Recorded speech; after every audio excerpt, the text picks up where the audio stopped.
Hey everybody, Brian Von Vier. Let's talk Paladins. What makes them so unpopular in Dungeons & Dragons? Leave your reasonings down in the comments below. And if this is popular enough, we're going to do one for Rangers, because I never see any of you like Rangers, and that just disappoints me. Insanely powerful, useful as a tank, and can double as a healer, but they can be both easy to play and hard to play at the same time. Play as your stereotypical good guy, and you are golden. However, humans are inherently chaotic in nature, and as such, we must deny our natural response in many cases to play the paladin correctly. They are also damn near useless if you break your oath and end up a fallen paladin. They are also only team-friendly when everyone is playing a good character, unless you take the background prestige class, in which case it's evil instead of good. Most people are not able to adjust to the gameplay of a paladin. As such, they hate it, and those that play them. Sadly, many DMs do not know how to deal with them either, although that's more so because many DMs do not understand the concept of alignment, let alone its importance. But first, we're going to be talking about the sponsor for this video, the Wandering Tavern. Are you looking for something new and exciting to add to your D&D games? Maybe you'd like to try a unique setting for a new campaign. Well, look to the skies, friends, and behold the Wandering Tavern, a new Studio Ghibli-inspired grungy campaign setting from our friends at Homie and the Dude. Inside this 150-page campaign setting book, you'll find 23 unique locations within the Wandering Tavern, ranging from exotic restaurants, gambling houses, workshops, as well as new magic items, 6 different airships, and a host of interesting NPCs. The Wandering Tavern holds many secrets in its 15 layers, not the least of which are the lingering spirits who come out to play after the sun sets. All told, there are 11 diverse factions within the tavern, each of which has its own motivations and goals. With 30 different plot hooks with which to draw in your players, you'll be easily able to find a start to a new campaign, or hook the Wandering Tavern into your existing campaigns. So come along for the ride and fly over to their Kickstarter at the link in the description below to join us at the Wandering Tavern. The original design for the Paladin in 0 edition and then in 1st edition AD&D was based on different mechanics than the current edition, which made them harder to play. They were greatly influenced by the legend of King Arthur and especially a 1960s fantasy novel by Paul Anderson, 3 Hearts and 3 Lions. The Paladin was meant to allow players who were fans of both to emulate this kind of character in the game, just like playing halflings lets players who like Lord of the Rings get to emulate hobbits in D&D. In 1st edition, stats were rolled randomly on 3d6 in order. Later, 4d6 dropped the lowest die and arranged to taste. Paladins had high minimum stats, so if you were lucky enough to roll high enough in character creation, you had the option to choose a paladin. As such, they were rare and special, started with high stat boosts, and had some OP powers compared to a typical fighter. Now, as a trade-off, the paladin did have strict codes of conduct, and if they failed to follow them, they lost their paladin powers until redeeming themselves. This, by the way, is something that happens to the main character in 3 Hearts and 3 Lions.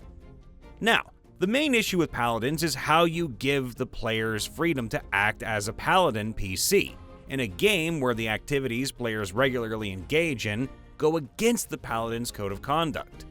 In 1st edition, having magic gear and treasure was important to power up your PC. Paladins had to give a lot of treasure away to charity and had a hard limit on how many magic items they could keep. They couldn't be greedy. Most of the code of conduct involved alignment, and this is what made it hard to play paladins. Paladins are lawful good. Lawful ethics means they value law and order, and they try to uphold it. They believe in rules, regulations, and hierarchies of authority. They are not lone wolves or individualistic. Their behavior has to be consistent. They are also good morally, meaning they have to try to help people and be generous. They can't be selfish or intentionally hurt people. That's considered evil in D&D. Furthermore, they have to associate with good people and will often object or refuse outright to participate when other PCs act ethically chaotic or neutral, doing something erratic, rebellious, or individualistic. They are not supposed to even turn a blind eye to morally or ethically ambiguous behaviors unless they want to risk losing their powers. Players in D&D usually want freedom to act when choosing missions and goals, but the Paladin has to be lawful good and volunteer to help good-aligned missions and religious orders, even if it's something the other PCs would object to. Often, the players would have to hand-wave these issues to allow the PCs to act together as a party. So, if you have a chaotic good Robin Hood PC who rebels against authority to save some people's lives, the Paladin would agree to save people, but have a problem with Robin Hood robbing from the rich to give to the poor because that's against the law.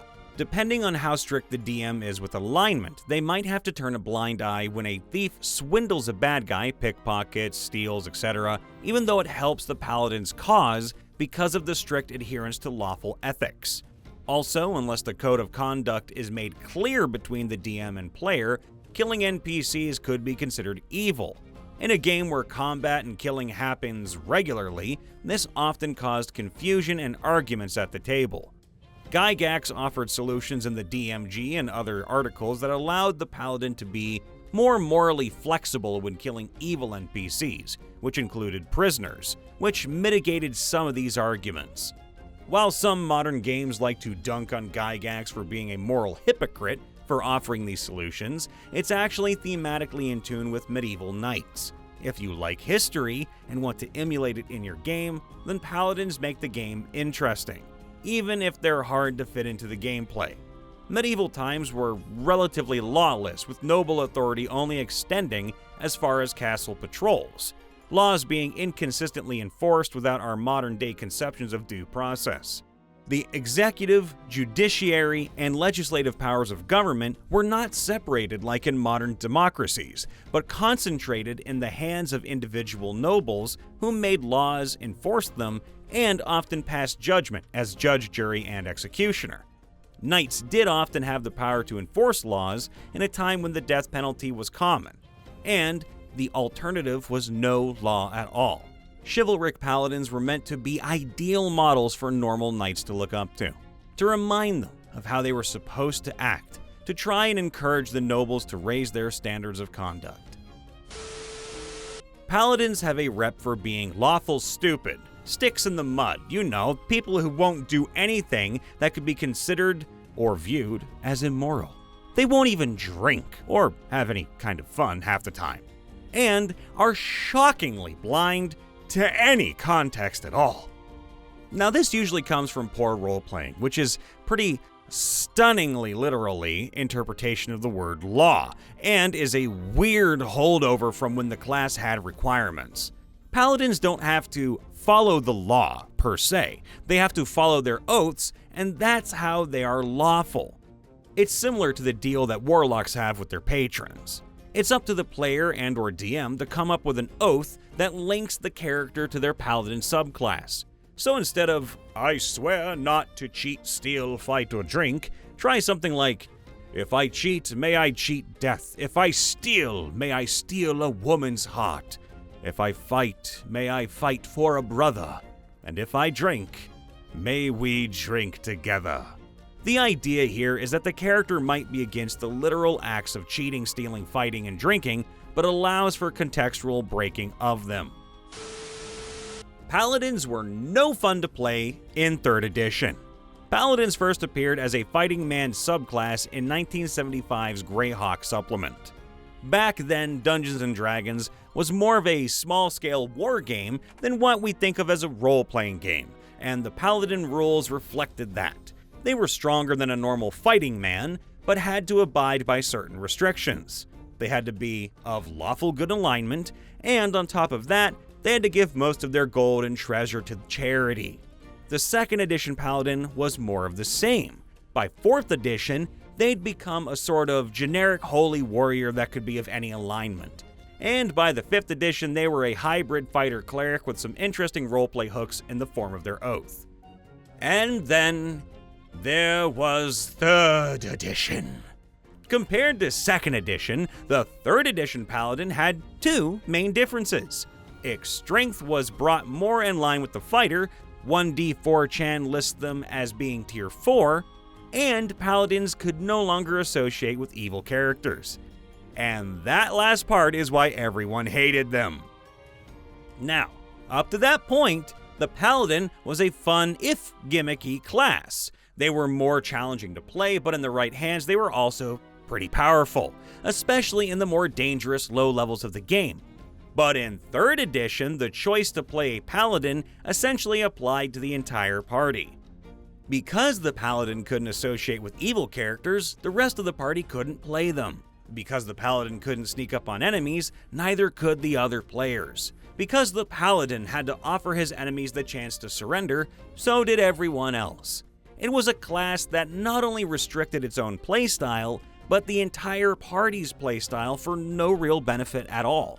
Making matters worse, D&D was in a period of transitioning during 3rd edition, and the Paladin got the worst of both worlds. In 1st and 2nd edition, there was a subtle competition between the players and the Dungeon Master. Failure was considered an acceptable end to the adventure so long as it was fair. This was mitigated by the fact that D&D was more of a game than collaborative storytelling. By 3rd edition, there was a much greater emphasis on narrative and character, but the spirit of competition hadn't really gone away. So many DMs delighted in putting Paladins in scenarios that would force them to break their oaths. After all, a fallen hero makes for a great story. But failing made a Paladin into an even more useless character, and they weren't all that good to start with.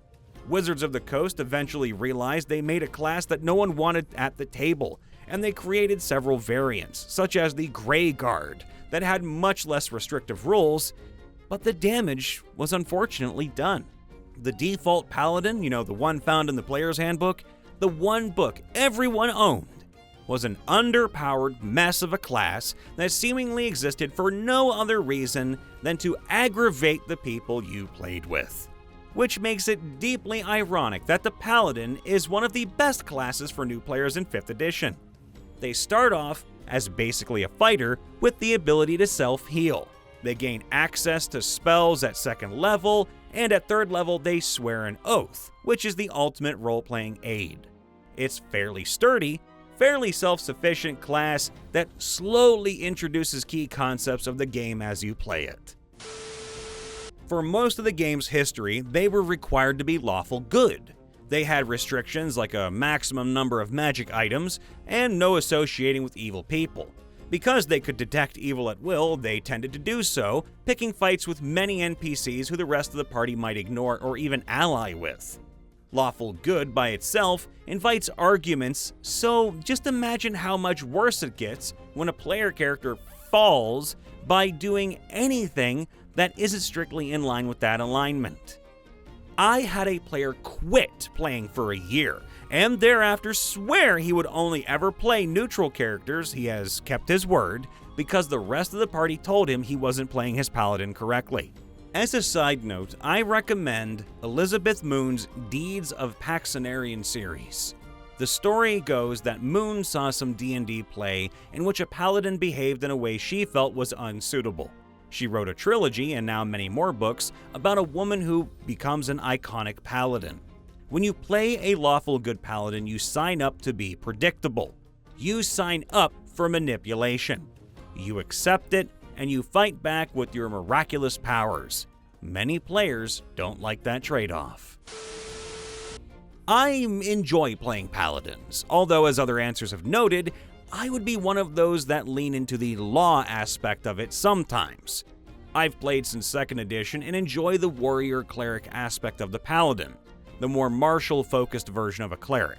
However, almost any group I've played with, when I say I'm playing a Paladin, a general groan arises. The reason is simple. So many others play Paladins as goody-goody two-shoes. The no-fun player, a holdover from when Paladins were required to be lawful good. That is absolutely not what a holy warrior would be like. Unflinching, divine justice, delivered hot and ready like Little Caesars, baby! Depending on the age and maturity of the group, it can work well. But with younger players who want to be murder hobos, your Paladin refusing to kill the starving child who tried to steal some bread should not make you the goody two-shoes. Hey everybody, Brian Von VA checking in after the vid. Make sure to leave a like, subscribe, ring that bell, and let us know in the comments below what makes Paladins pretty unpopular in Dungeons & Dragons in your opinion. And, of course, make sure to stay safe. We'll see you next time. Bye for now.